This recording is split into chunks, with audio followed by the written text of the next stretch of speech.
They came with iron and fire, soldiers of an empire that claimed the world. Their eagle banners cast long shadows across the lands they conquered, and their legions marched to the rhythm of a relentless drum, believing no one could stand against them. But in the far wild lands of Britannia, where mist clings to ancient forests and the old gods still hold sway, they met their reckoning. Her name was Boudica, queen of the Iceni, a proud leader of a proud people. When her husband, King Prasutagus, died, he tried to secure his family's future by making the Roman emperor a co-heir alongside his daughters. He believed this act of diplomacy would guarantee his kingdom's autonomy. He was wrong. Rome saw this not as an alliance, but as an opportunity. They broke their promise of peace.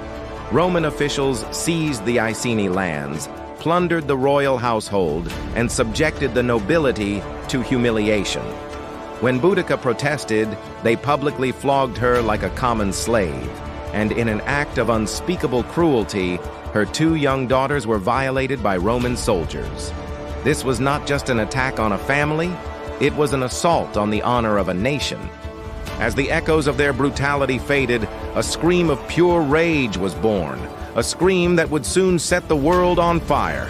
Fueled by a mother's fury and a queen's righteous vengeance, Boudica did what no British leader had ever accomplished before. She united the tribes. The Trinovantes, her neighbors who had also suffered under Roman rule, were the first to join her. Soon, others followed, drawn to her charismatic leadership and the promise of liberation. A great wave of rebellion began to swell. Riding a war chariot, with her long red hair flying like a banner of defiance, Boudica led an army of 80,000 warriors. They were a storm of fury and thunder, descending upon the symbols of Roman oppression. Together, they struck back. Their first target was Camulodunum, modern-day Colchester. It was a colony for retired Roman soldiers and home to a temple dedicated to the Emperor Claudius, a symbol of their subjugation. Boudica's army fell upon the city with merciless rage, burning it to the ground. Next, they marched on Londinium, a thriving commercial hub. Its citizens fled in terror as the rebels descended, leaving the city to the flames. Verulamium, today's St. Albans, met the same fate. 3 of the most important Roman cities in Britain were reduced to ash and rubble. The Roman 9th Legion, sent to stop the rebellion, was ambushed and annihilated. The legions that survived fled in terror. In a matter of weeks, Boudica's rebellion had slaughtered an estimated 70,000 Romans and pro-Roman Britons. The mighty Roman Empire had never faced such chaos, such raw, untamed fury on this scale. But Rome would not fall so easily. The Roman governor, Suetonius Paulinus, returned from his campaign in Wales with the 14th and 20th legions, battle-hardened, disciplined, professional soldiers. He chose his ground carefully, a narrow gorge with a forest to his back, forcing Boudica's massive horde to attack on a narrow front. Here, discipline would meet fury.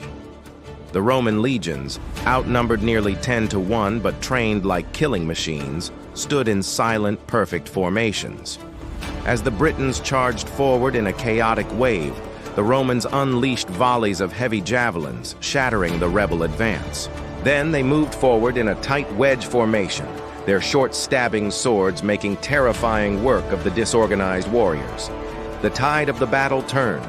Fury had met formation, and formation had won. Defeated, but never captured. Boudica's fate is shrouded in the mists of history. Some Roman historians claim she took poison rather than face the humiliation of being paraded through the streets of Rome in chains. Others believe she and her daughters simply vanished, their bodies never found, absorbed back into the land they fought so fiercely to protect. She became a legend. Today, a magnificent bronze statue of Boudica stands in London, near the Houses of Parliament, the heart of a later empire. She stands defiantly in her chariot, a permanent symbol of resistance against tyranny. She is the forgotten warrior queen who dared to challenge the greatest empire the world had ever known. Her story is a powerful reminder that even in the darkest shadows of oppression, the fire of freedom can rise again, and legends never truly die. Thank you for joining us on this journey into the past.